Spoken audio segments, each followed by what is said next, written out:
Chapter 6. This happened one day at about noon. I was walking along the beach when I saw the mark of a man's foot in the sand. I was astonished and frightened as well. I looked around me, but I saw nobody. I listened, but I heard nothing. I went up to the beach and down the beach. There were no other footprints. Is it true? I asked myself. Have I really seen the mark of a man's foot? I went back again to look. Yes, there it was, the mark of a man's foot. How had it come there? I hurried home, looking behind me as I walked. For several days afterwards, I stayed at home, for I was afraid to go out. Then I went out to examine the footprint again. It was much larger than my own. Who had made it? A savage? A man-eater? I made my fence stronger. I made 7 holes in my fence to hold my 7 guns.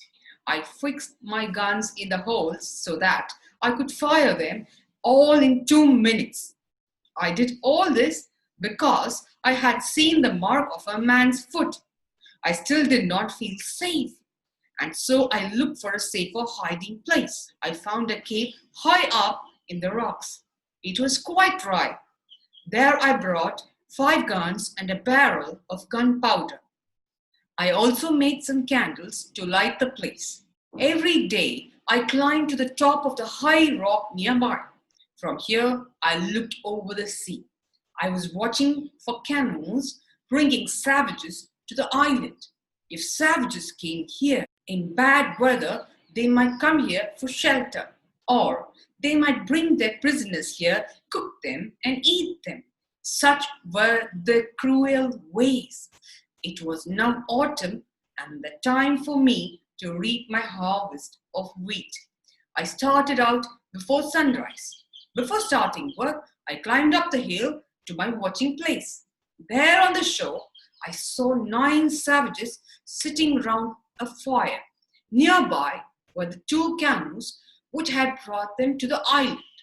They had not made the fire to warm themselves, for the weather was hot.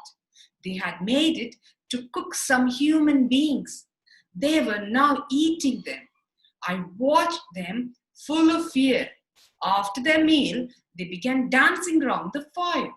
I saw them waving their arms. I heard them singing and shouting.